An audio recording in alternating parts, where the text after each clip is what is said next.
So today I'm excited. This is going to be really fun because I'm introducing you to my friend Ann Bingham. So here's what you need to know about Ann. Ann is the founder of the One New Thing project, which I love this, and I can't wait to get into this conversation. It actually helps to stimulate your brain's need for new and novel experiences, and she does it in a fun way that also involves community. So she helps specifically after 40 women who are feeling stuck, right? You feel like you've lost your spark, and she helps you get your creativity, your resilience, your confidence back. And here's what I absolutely love is that Ann has actually done more than 300 new things in the past decade. That is amazing, Ann. So Ann, I'm so glad that you're here. Let's start off by, I want to hear a little bit about your story because not everybody, says I'm going to do new things all the time. Usually that's part of a journey to getting to that place and then helping others with that. So kind of take us back to maybe who was Ann before, and then how did fun and new things really come into your life? And then how are you serving others now? Yeah, so first of all, thank you so much for having me. I have to tell you that the Ann Bingham sitting in front of you is not the Ann Bingham of 10 years ago. In fact, we were two separate people. So when I started this journey, and it absolutely was a bit of a journey. Sorry, I have to move something off my screen, but it absolutely has been a big journey because when I started this, I was that person who would go to PTA meetings and I would stay at the back of the room. I would not really say anything. I wasn't comfortable in my own skin. I was hesitant. I didn't speak my mind. In meetings at work, I didn't speak up. And I reached a point, and I know that there's a lot of women out there who's like this. I know, because I talk to them and they say, oh my gosh, that's me.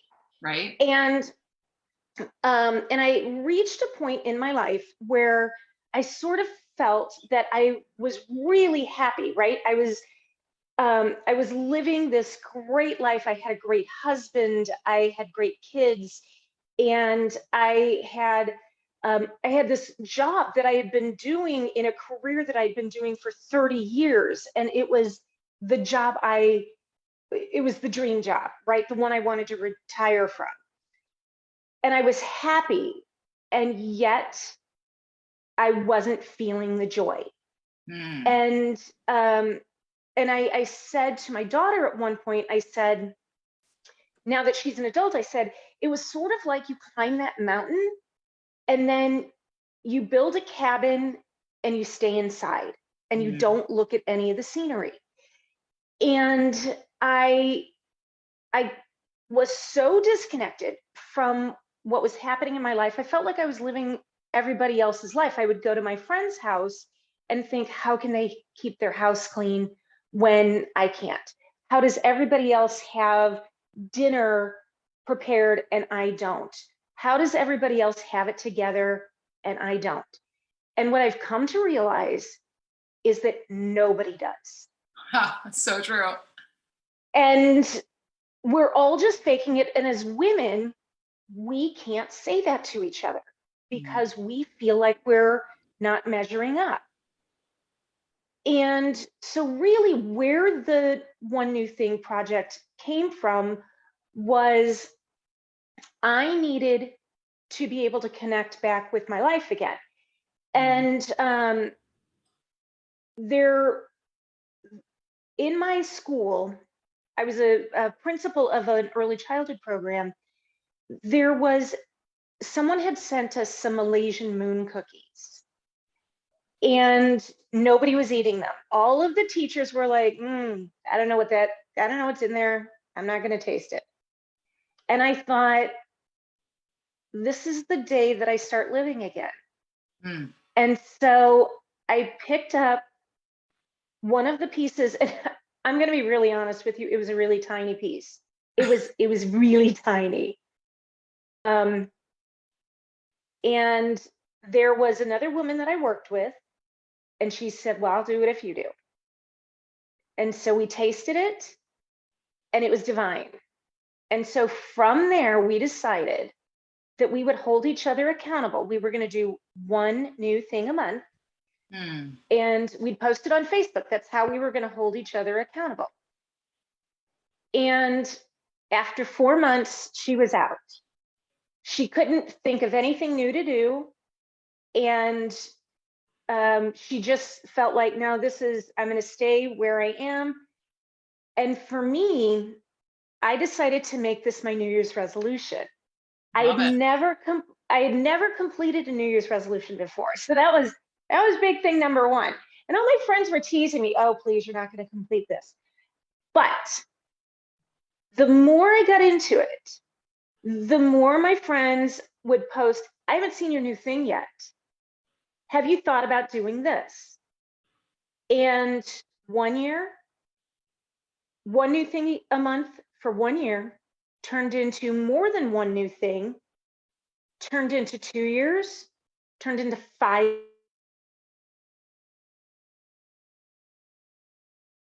Wow. And I have to tell you, what I've learned about myself is I left that job because while I loved it, it wasn't healthy for me.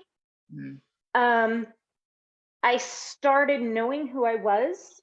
I speak up for myself. My kids were in this journey with me from when they were teenagers, and they have done their own new things. My daughter started a not-for-profit to combat suicide.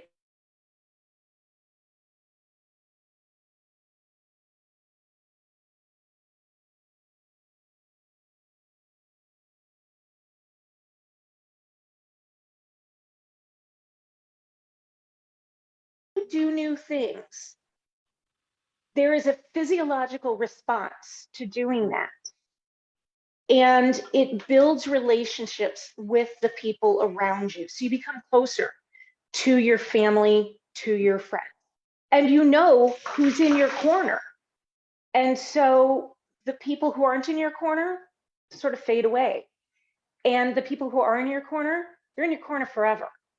Yeah, I love that. What a great journey and story. And I love that on this Repurpose podcast, so often my guests, where they are today and how they're helping others is because of their journey and something that a decision they've made, a way they've repurposed something, before of this is who I was, this is who I am now. And I can totally relate. I remember there being a time in my 30s, as a busy mom, up to things, and literally I would show up and then hide in the corner behind my book and be like, Yeah. I don't want to talk to anybody, I don't want to do anything, I don't want anybody to ask me anything, I'm just going to sit here and read my book. And and as soon as it's time to go, okay kids, we're out of here, where's the next place I have to show up?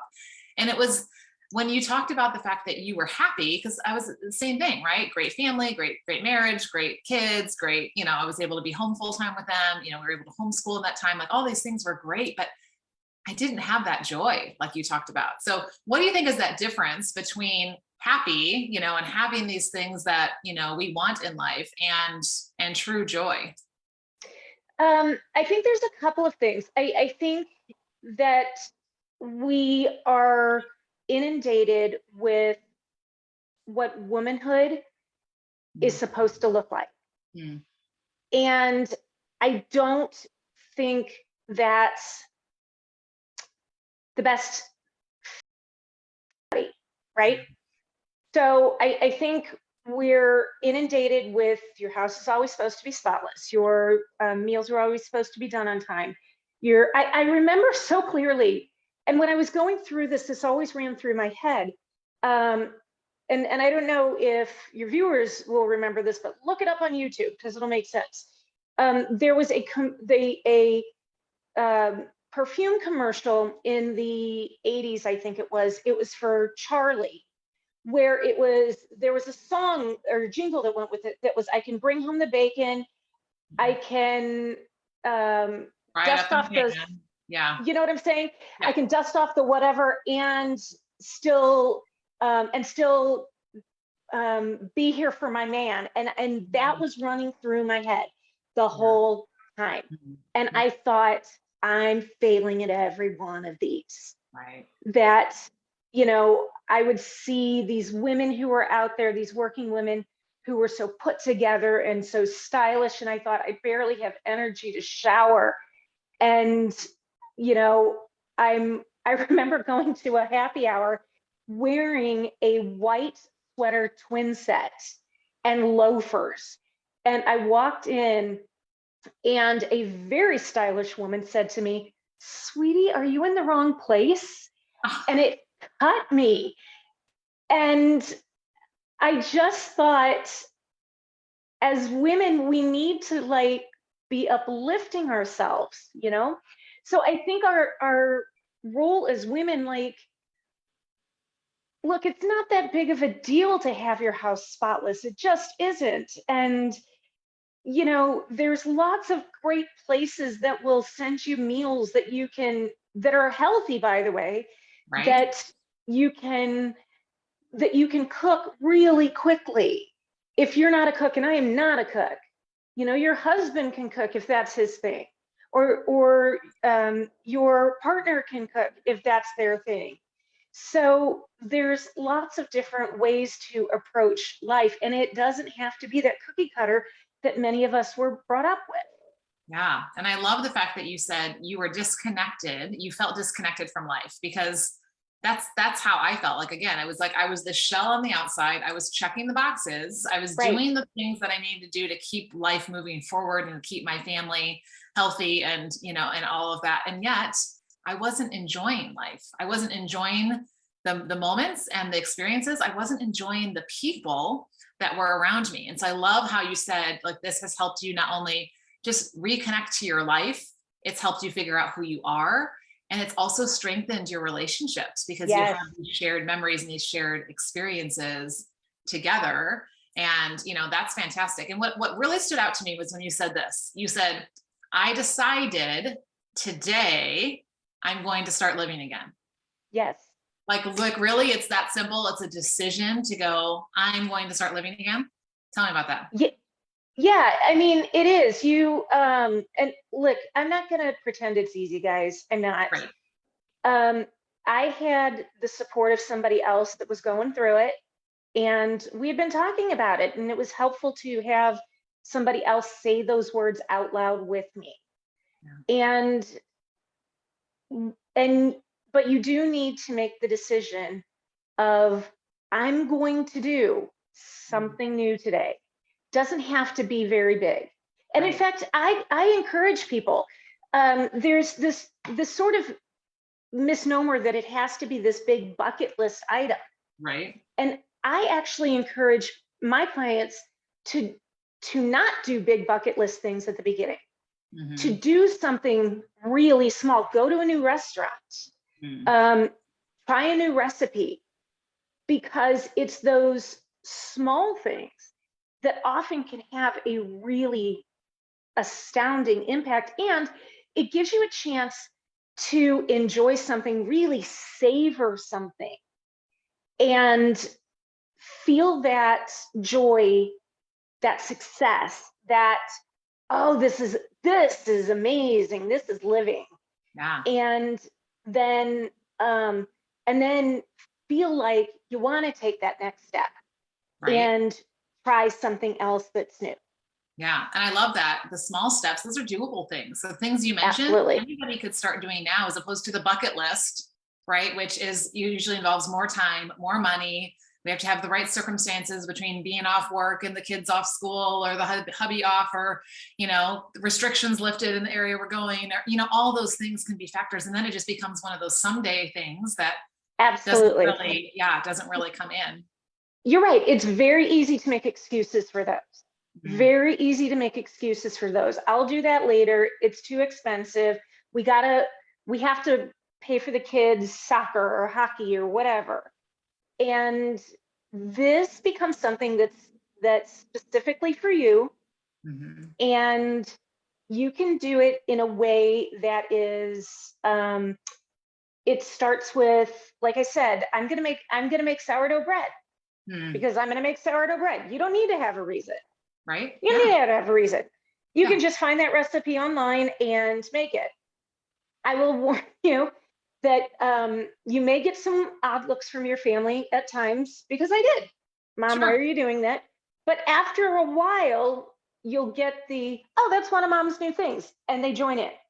Exactly. And I And love that it inspires others around you to, maybe try some new things themselves, right? So I'm and thinking about the mindset of my listeners, right? This after 40 woman, and I'm thinking almost like two different voices are going in her head. Either the I'm too busy, right? I don't have yep, time, I don't have money, I don't have energy. I'm so focused on my career, my family, my blah, blah, blah, blah. We know those are all excuses, like you said, because we make time for things that are important. And so continuing to put ourselves in the back burner is not prioritizing, ourselves and our growth. But on the other side, the other thing that's coming to mind, I'd be curious if you've run into this yourself, or you've run into this with clients, is fear. Because yes, doing something new, even if it's small, I mean, the smaller ones, I'm sure the fear is smaller, right? But like, have you run across that blocker of fear, or have you worked with clients in that, and how does that play in? And how are you able to kind of like get past that blocker? yeah. So fear of the unknown Hmm. is absolutely, without a doubt, the biggest blocker that I encounter. And particularly as we start getting into bigger goals or uh, bigger new things, if you will. Sure. So Sure. um, somebody who wants to try out dancing, but I don't want to do that because the typical things that come out are it's too expensive, I'm too busy, all of those things. And as we get into the discussion, what's really going on is it's the fear of the unknown. And what that looks like is I'm going to be bad at it. Mhm. People are going to laugh at me, um, and all of those things. And so typically, what we do is we write down a list of worst case scenarios, absolute worst case scenarios. So I fall over on the instructor. I'm in the wrong class, and everybody else is at a way higher level than me. What have you. And we go through and we're like, so what are we going to do if those things happen? And how can you cope with those? The Right. interesting thing is that doing new things gives you a really interesting way to manage failure Mhm. and become resilient. You become a really dynamic problem solver Yes. because you're going into situations that um, are by their very nature things that you don't do. And Yeah. as humans, Uncomfortable. we don't put ourselves in those situations because it's not good for our survival. And so by doing that, you can it ups your game for things like what you were just talking about. The I'm too busy, I've got work, I've got church commitments, I've got family commitments, I've got friend commitments, all of those sorts of things. If you've got friend commitments, get a friend go with you. Yeah. What a great Do idea. do you have a family member that can go with you? Who else? Whenever I do anything like that, I always throw it out to my entire group of like, I'm going. Who wants to go? Right. And if you want to go, that's fabulous. And if you don't, I mean, I've been doing this a really long time, so I'm comfortable doing this by myself. Sure. Sure. But I 95% of the time have somebody who's going to go with me. Right. I love that because there's that community, there's the relationship that you're building, there's the shared memory. And it's not so scary when you've got somebody else with you because you're like, well, if I do fall in the middle of the woods when I'm doing whatever obstacle course, I've got somebody who can help me, or, like you've got somebody to pick you up and to cheer you on when you're struggling. And I think so often when we try to just, be on our own, it's easy, like you said, to make excuses, to put things off, or just to never, to say we're going to do something, then never get around to it. Yeah. And you mentioned something there, the shared memory that is really important. And I think we always look towards the shared memories being something that's positive. And I can tell you that a shared memory of a failure is just as important. It Right. doesn't feel it at the time, but one of my very favorite memories is my friend Kathy and I went to a Zumba class, and the two of us were awful.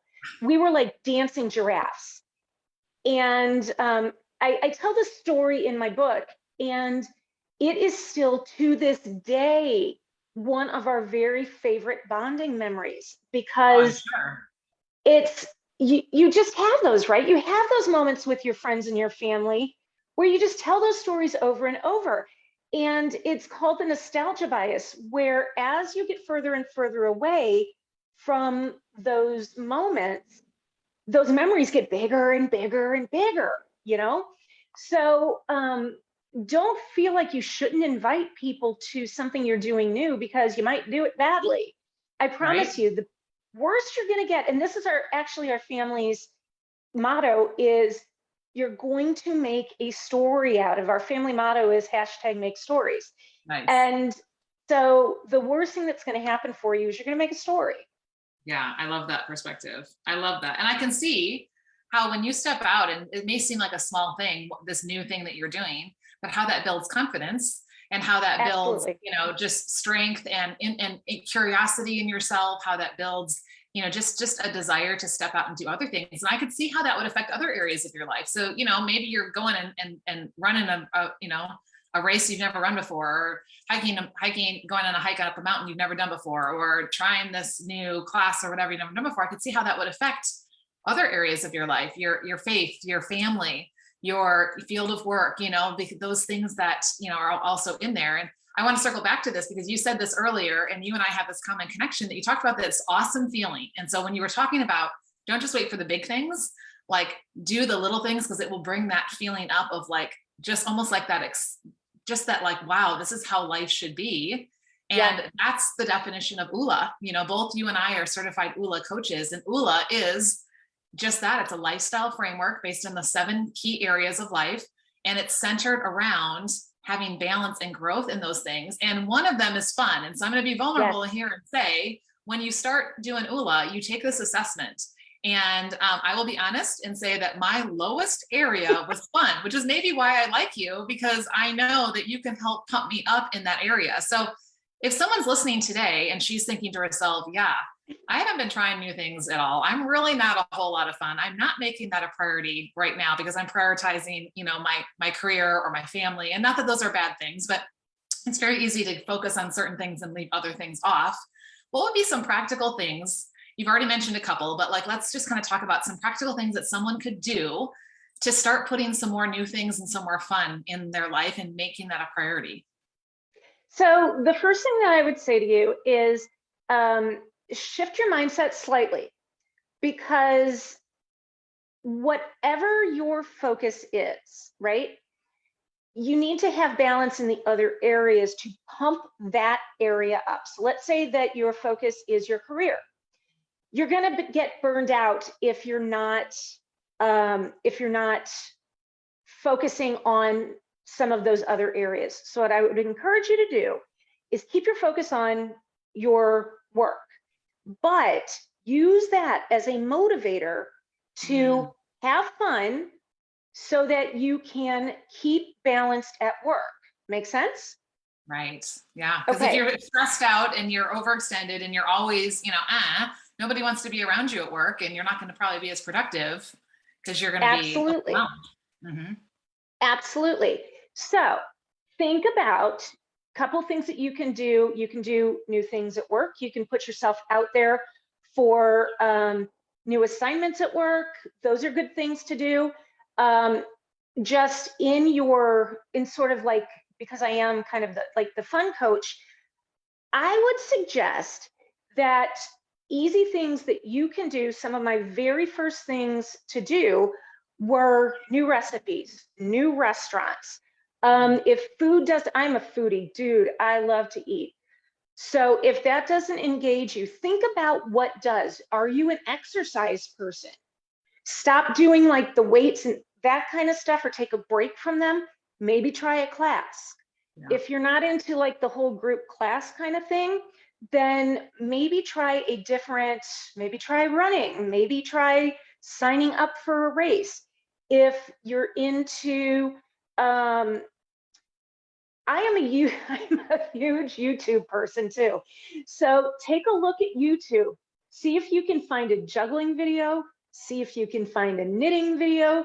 When I was in COVID quarantine, my kids brought me these massive coloring book sheets that I could hang on my wall. Oh, fun. So I did those. So you can give those a try. Those are all like super duper cheap. Photography. Take the pictures off your phone. Take like some intentional pictures and print them. Like go old school. Right. Go old school and actually get your pictures printed. Take a photography class. Look at your library, because your library has a ton of free classes, tons of free classes, and they're all online. So you don't have to show up at a specific date. You just like, okay, cool. I just completed this one, done. I just completed this one, done. And you can figure out like all kinds of new stuff. I love that. So there's I a love few that. things. Yeah, so many great resources. And I like how you were taking some everyday things like food, something you have to do anyway. You either have to cook it or eat it, right? So just switching something up and trying something new. And I know that oftentimes they say, like, especially around food, I'm thinking about this. If you typically don't like something, you should try it once a year, because oftentimes your palate will have changed, or you'll have a different perspective on it. So yeah, being able to circle back to those things. I do have a rule about that, actually. So I learned a few years ago that you need to try everything twice, because you try it once for the experience. You try it a second time to make sure that you did it the best way that you can for you. And if you've done it twice and it's still not something that you like, that's cool. Walk away. There's no sense banging your head into a wall trying to make it into a door. Yeah, I absolutely love that. So I'm just curious. I know you've got a list of 300 new things you've done in the past decade. What are maybe like 2 to 3 to 5 at the most things that just would be different type of things that like maybe most people wouldn't have on their list as new things they've tried? Just kind of give us an idea of a couple things. Oh, new things that they haven't tried. Or just, I mean, ones that are just kind of unique or really stand out to you, I guess.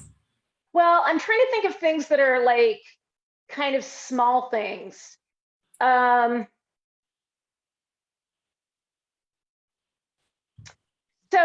there is I'm not a drinker at all, but when we moved into St. Louis City, there's this a passport program, so you can get to know like different places around you. And there's there's an alcohol. It's a Middle Eastern alcohol called Zirak, and it looks clear. It tastes like licorice. Tastes terrible, but if you put a ice cube in it, it turns cloudy. So it's super cool. There's this really cool chemical reaction that happens to it. So that's one. Another one that is really, really cool. So here's a piece of advice. You can tell people that you're doing this one new thing project. Tell random strangers and they will get on board. It's fascinating. That's so fun. We were out someplace, and we're out at a bar at the St. Louis has this historic district with a lot of restaurants and bars, and it's about a mile from our house. And we went in there, and there's a guy, and he's DJing. And I went up to him and I said, "Hey, so I do this thing. It's called the One New Thing Project, and I'm wondering if you'll let me DJ a little bit." And he's like, "Oh, sure." So he taught me how to DJ, and I DJ'd about 4 or 5 songs. And so that was really cool. And I'm telling you, this happens more often than not, unless it's a safety issue or a regulation issue. Right. I also got to ride on a tractor because, again, dyed in the wool city girl. I've never done that. Yeah. You just need to ask. Don't Right. just climb up. Yep. Don't Yep. just, Right. be respectful. Um, Don't and tell them, Ann told me to do it, right? Everybody's going to be saying they're going to be, doing things. The police officer comes, Ann told me to do this. I have to try one new thing. right, I love that. right. And I happen to know when we were in Nashville recently, you line danced for the first I time. did line dance. And I that did was line really dance. fun. Yeah. That was, Yeah. and I did try, that was a try it twice moment. Okay. Because the first one was a horrendous dancing giraffe moment. Right. But it was fun. It was fun. And then I went back up, took a breath, got some water, went back up. Second time was much better. Oh, I love that. I absolutely love that. Well, that's why I love hanging around with you, because you help me to have fun and you help me to, not be so focused on those other areas. So if somebody's listening today and she's thinking, okay, I need this fun girl in my life. I want to try some new things. I want to grow in this area. Tell us how someone can get in touch with you. What do you have to offer? How are you helping women in this area? Yeah. So I've got a couple things coming up in January. And the first is I have a course starting January 10th. I've got two things starting January 10th, actually. One is my course it's 6 weeks, called Women Seizing Opportunities. I still have a couple of spaces left in that. And then I have a 10-week coaching program that's going to be starting January 10th. I also offer personal coaching, and I've got a couple of other interesting things offered on my website. So you can reach all of those things or find out about all of those things at www.theonenewthingproject.com. Perfect. We will make sure to drop that link in the comments. So if you're listening and you're driving right now or cleaning your floors, like I often do when I'm listening to a podcast, right? Because what's more fun than listening to a podcast while you're washing your floors? We will drop that link in the comments, because Ann has just got some great resources. So if this is an area that you want to step up this year, this is airing right around the end of the year. So we're going to be thinking about what do I want next year to look like? And what do I want to do more of? And I think fun is one of those things that, we need to do more of, because we only have so much time. We might as well, right, enjoy it.